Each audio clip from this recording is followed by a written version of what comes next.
Her off. Yes, sounds good. I'm gonna share my screen right here. Let's see.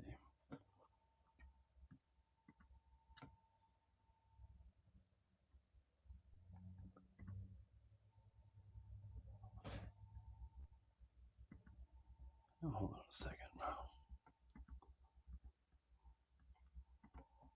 Too. It's so relaxing and romantic. Okay, so I'm Stowe.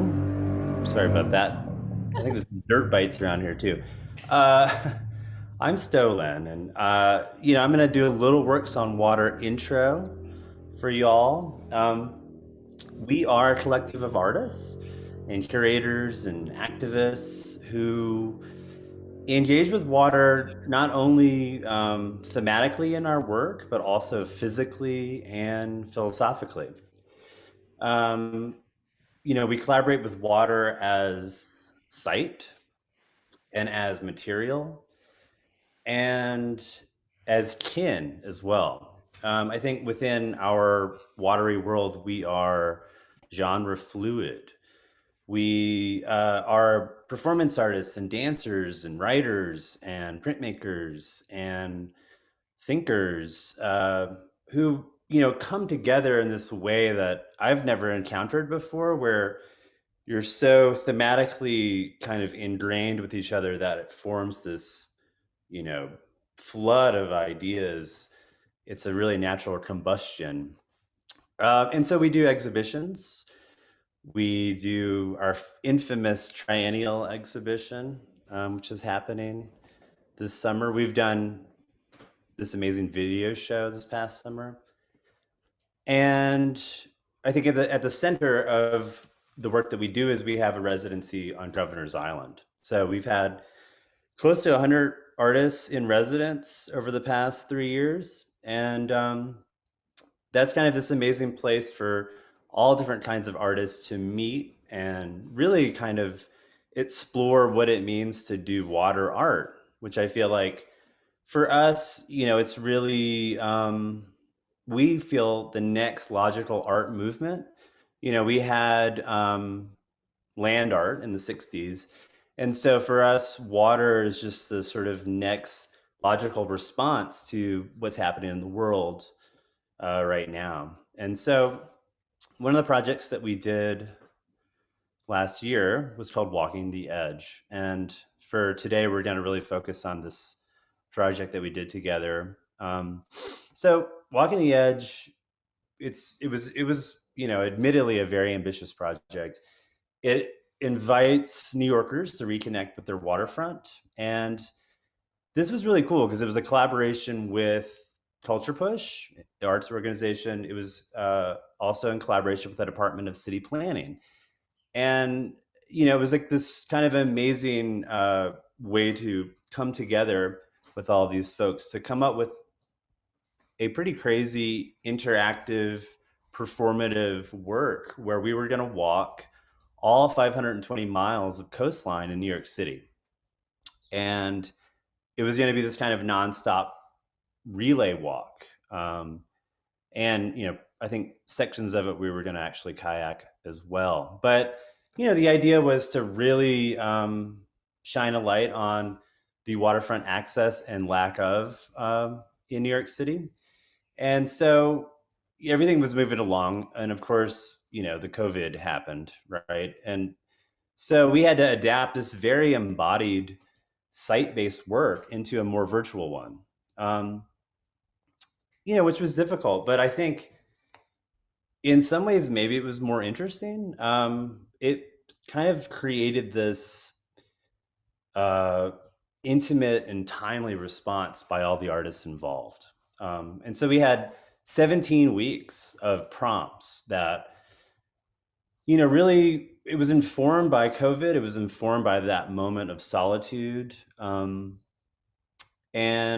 we were all experiencing that at the same time. And so if you go back and look on the website, walkingtheedge.nyc, you can kind of go through that part of the year week by week. There was so much happening uh, during that time. And we were all responding to that fluidly, kind of like integrating that into the walking the edge idea of visiting our waterfronts and really kind of doing these missives to the world on social media about what we were seeing, feeling, thinking, and what that looked like to us.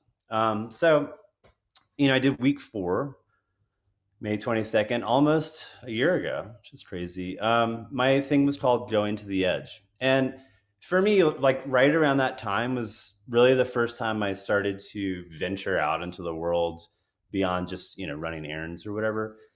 And so I just decided to walk to the water. I had moved to a new apartment March 1st, and I hadn't done that walk to the waterfront. So I just walked and kind of I had a cassette recorder and recorded my thoughts and recorded the walk in a video. And it was like a revelatory experience for me. I think that you know I having been kind of isolated like all of us, being able to exit my bubble and go find the water was a healing thing that I needed to do. I think being down by the water, I remembered why I go to the water, to hang with cute little baby geese and to go to these like favorite spots of mine that just bring me solace and kind of bring me to this meditative state. So I think like I don't know for me, seeing the water again, hanging there with it, it it it was a revelation just to see her there, still flowing, still current, still blurring our hard edges. And I think that week where I took over the Instagram for a while, I found it healing to talk about, and just to kind of like relate, these ideas that we were all going through, needing to not be isolated, needing to not be disembodied, reaching out and discovering um, our surroundings and each other again. So I think my prompt was more about that, like kind of going to the edge of our sanity, but also finding the edges as kind of important places to be. So I think that's it for me.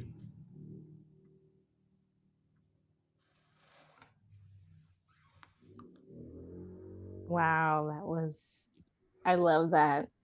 It took me back. It took me back to that time, and Mm. I just felt so energized by what you just shared. Yeah, it took me back too, just thinking about it again and going through the photos of it and stuff. My water edge was in Queens. That's the Newtown Creek that I walked to, which from my new house takes, I think it takes like 35 minutes to get there. Wow. Nice. Simone, do you want to jump in Yeah. now? Next? Yes.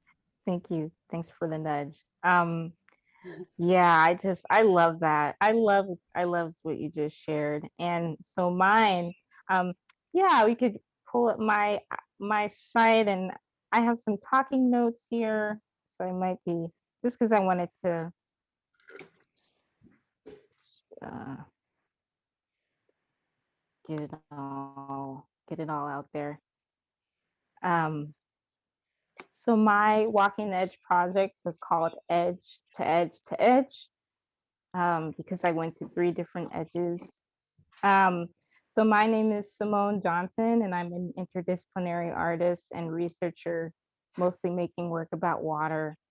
And so my project was called Edge to Edge to Edge because at the time I was living in Jackson Heights, Queens, and I decided to take the New York City ferry at Astoria Landing in Astoria, Queens, to Pier 11 in Lower Manhattan, and then catch the Staten Island ferry to the St. George waterfront in Staten Island, where I grew up. that was a mouthful. So it's just this big journey from going to one edge to another and taking these ferries. And for a significant part of my life, I've taken the Staten Island ferry. So that's one reason why I kind of chose that way of moving or interacting with the edge. And so all the while I was going from edge to edge, I was researching the legend of Atlantis and connecting this watery city to Lenape-Hoking, the area also known as New York City, and just playing around with these two places, being in communication with one another, specifically about climate change and water futures, and how New York City is preparing for climate change. And my research took me to all sorts of places, basically from realizing I needed to learn more about the political system in the country and voting and local politics, like what is New York City Council and who is in this council, to like climate legislation, like the Climate Mobilization Act. And research just took me all over the place because I wanted to know how the city was preparing for climate change. And I would like to note, because Atlantis is such an old story passed down thousands of years, there's a lot of information to wade through on the internet.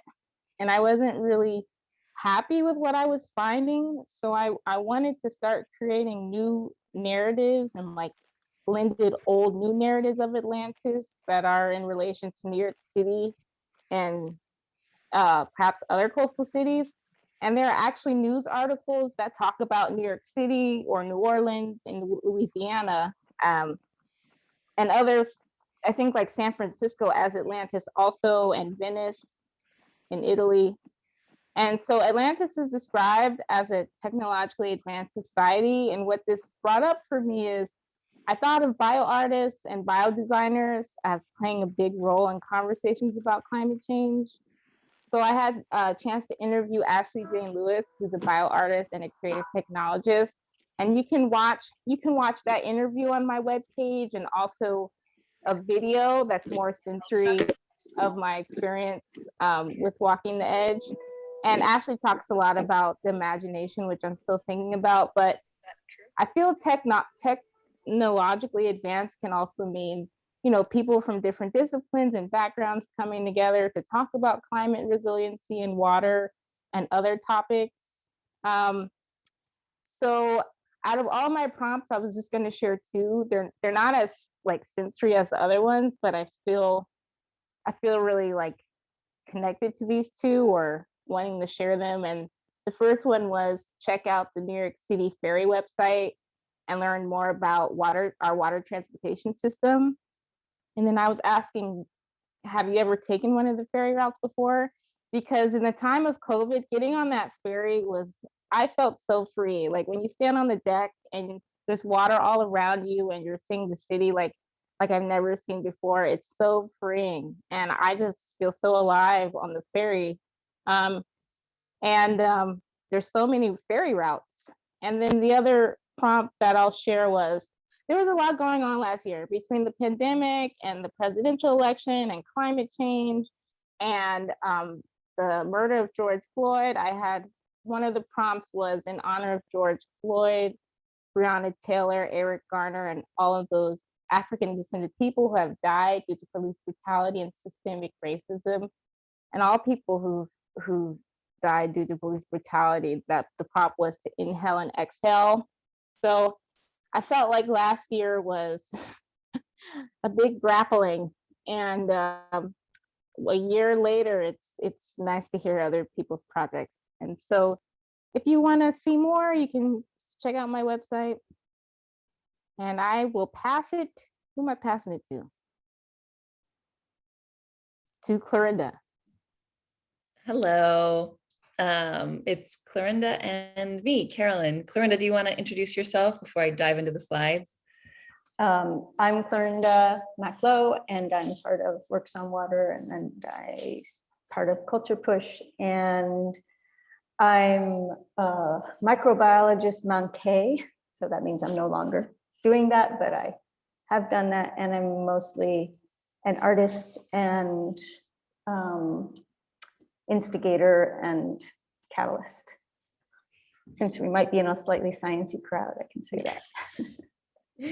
Yes, and Clorinda and I are partners for this Walking the Edge project that I'm going to be showing you. I'm Carolyn Hall, and let me make this full screen. Obviously, it's a short PowerPoint.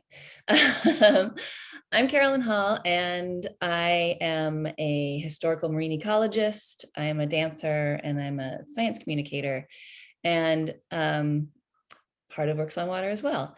And Clorinda and I have been doing this project, Sunk Shore, for this will be our 5th year. Nope, this will be our 4th year. 17, 18, no, this will be our 5th year. We've been doing it for 5 years. And I know, right? But basically what it is, it's our way of getting people to feel climate data. And so what do I mean by that? We want people to go on a participatory walk with us on a shoreline so that the place, the site is specific and felt. We talk about climate data in terms of what you can see and in terms of what we're going to take you into the future. So it's a speculative future tour of a climate change shoreline. And you walk in it and you use your imagination in it, and we make you wear props. In fact, you can see in all of our walks, we get people in some sort of a boat, because in the future in New York City, we will definitely need more boats. It's going to be very watery and flooded. And so the props are not fancy. They are handmade, but they are part of our encouragement for the participants to dive in with their imagination, to make things tactile, to literally feel these changes. So it could be a cardboard boat that everybody has to hold up. It could be a rope. I don't know if you can see this in 2018. This rope was actually from one of the Governor's Island ferries, and we had everybody hold onto the rope and use what looked like fans, but were actually in our tour multi-purpose tools to stroke and paddle ourselves through the water. And then in 2019, we had 2 boats, and they were made of fabric. And again, everyone had to help hold that boat up in order to cross from point A to point B on what used to be a sidewalk, but had become a canal in 2050 because of all the flooding. We also lead people through sensory exercises to feel what the past and the present feel like. So smelling, hearing, touching, what's on your skin, what can you feel through your senses, either with your eyes closed for the past or looking at something in the present and reimagining it into something else in the future. And I'm going to let Clorinda take it from here to talk about one of our Walking the Edge prompts as I pull it up. So let's see.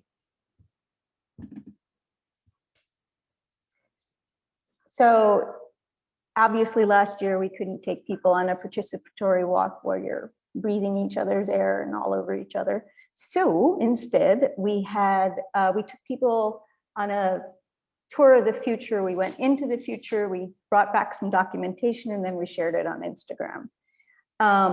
So this is 2043. We started in 2092, we went to 2068, and then we went to 2043.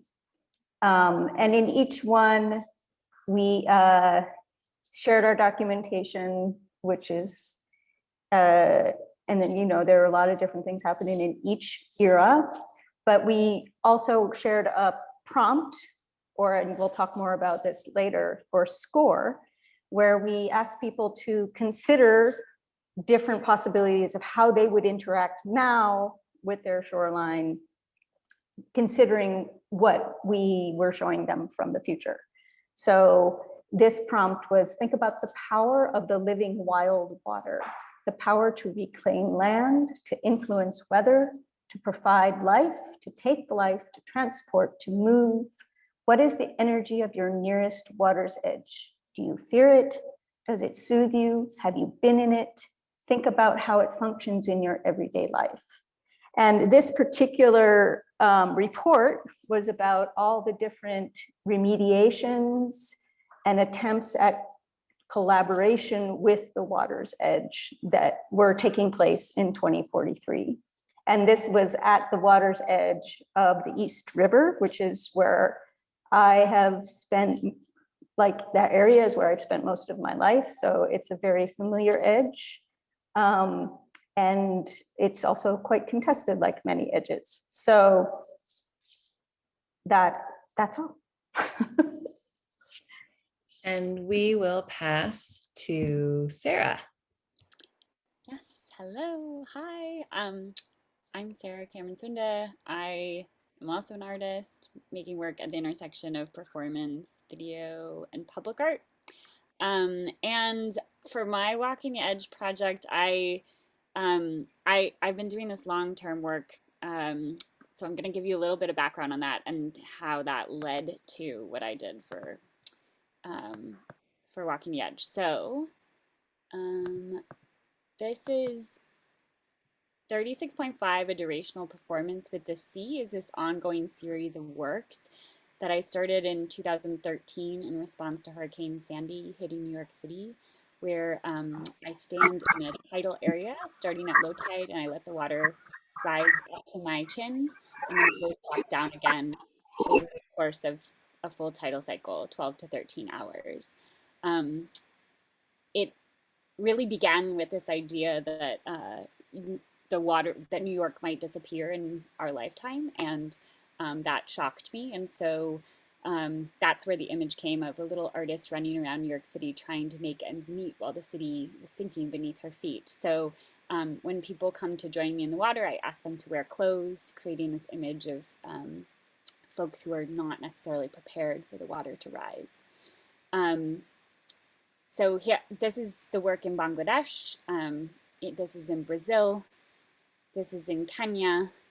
This is also in Kenya. Lots of things happen on the shore. I spend a lot of time building the work, and robust singing and dancing sometimes occurs to mark the passing of the hours. There's a lot of things that happen. The image that's behind me and that is here is in Aotearoa, which was not a completed performance because that's where I was when COVID hit.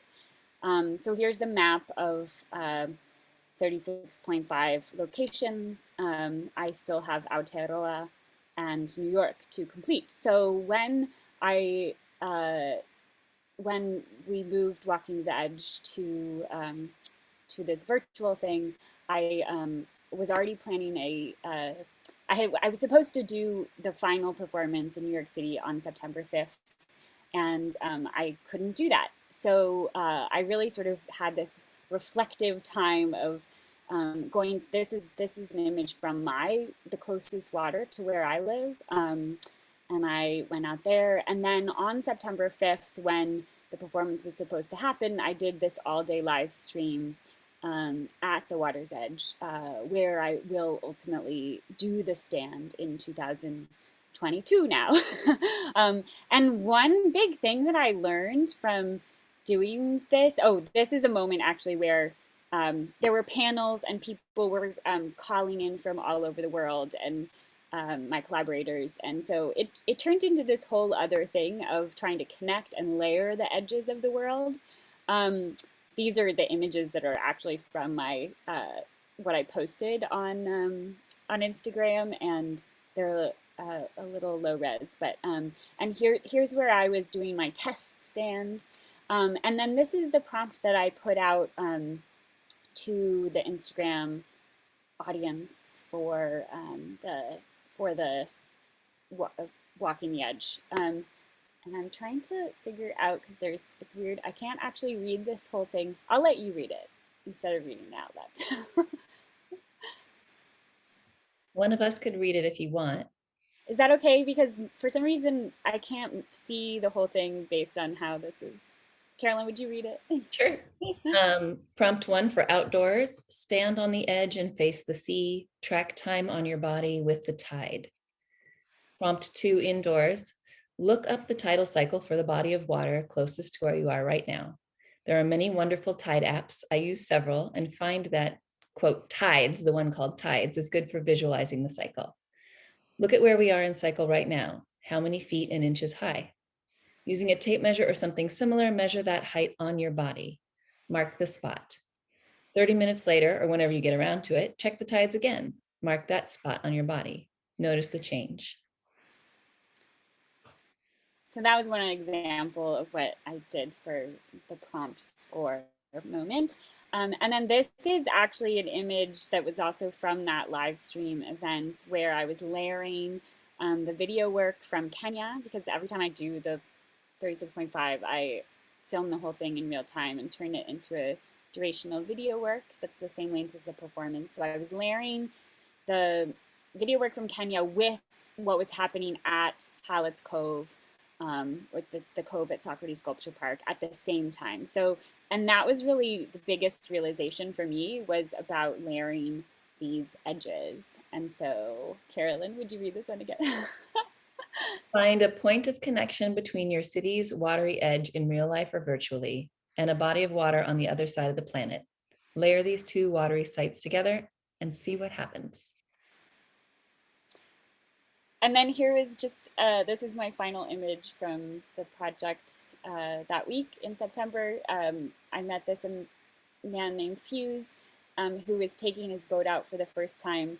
And he's actually become really integral to this project, or to the project as I continue to work on it, via a sort of tangential work that Simone is also working with me on, called Kin to the Cove. So it was kind of amazing, what the serendipity of everything was just a really beautiful event, that when you hang out at the water's edges, magical things happen. So that is our presentation for about walking the edge. I think we're ready for questions and answers. We would do, well, first of all, does everyone know what a score or a prompt is? Or does this sound like a foreign language?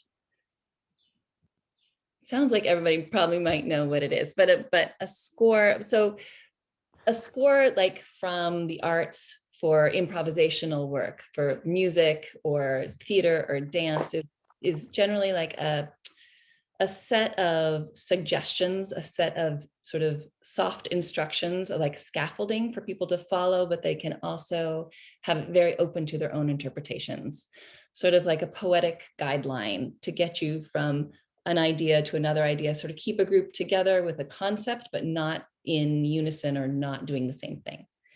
And so what we'd like to do is we're going to lead you on one of many Works on Water's scores that have come up, or prompts that have come up. And I hope you will follow along with us. So I will be reading a score and ask you just to participate.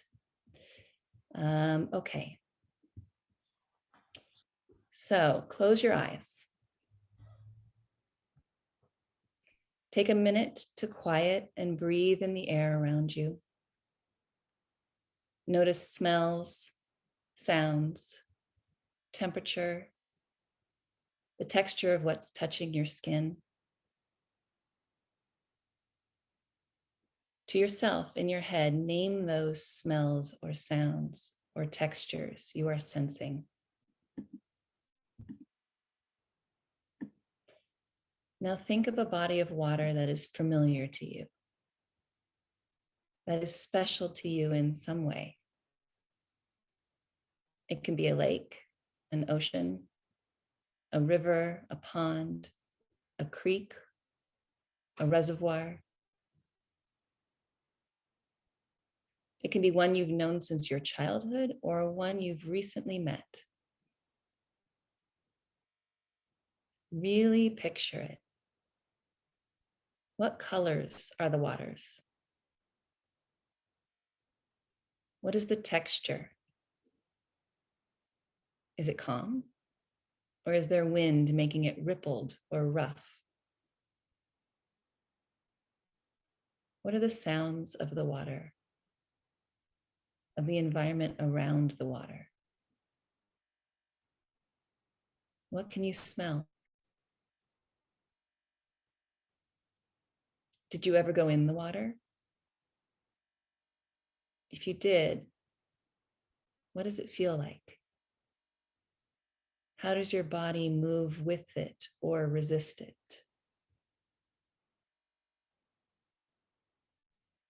If you tasted the water, what does it taste like? I'll be quiet for a bit so you can fill in this sensory picture.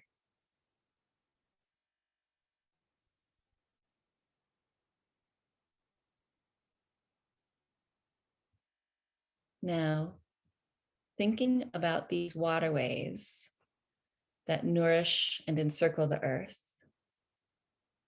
turn your attention to your own internal liquid circulation. The blood vessels or waterways of your circulatory system. Think about the similarities of foundation from bone marrow, like the soil, rocks, and minerals that feed our water systems. The exchange of gases that we need for life, oxygen and carbon dioxide, that our blood enables, much like the ocean's breath. Our blood's acceptance and transportation of waste, its power to heal and transform. I'll be quiet a moment so you can feel your heartbeat or your pulse.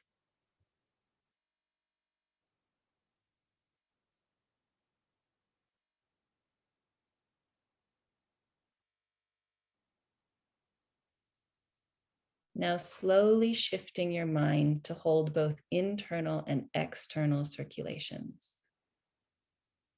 Thinking about care and resiliency and the value of the liquid life circulating our human bodies and the Earth's body. Picture a time in the future. What does the future of the body of water you pictured earlier look like?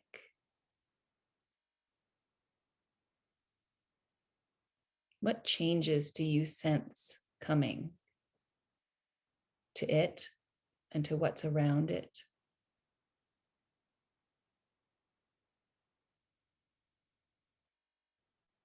What do those changes feel like? And what relationship would you like to cultivate with your familiar body of water in this future?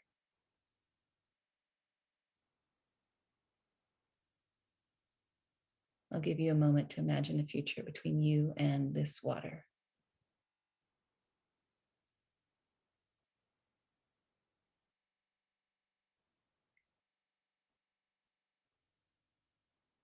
In your own time, open your eyes and return.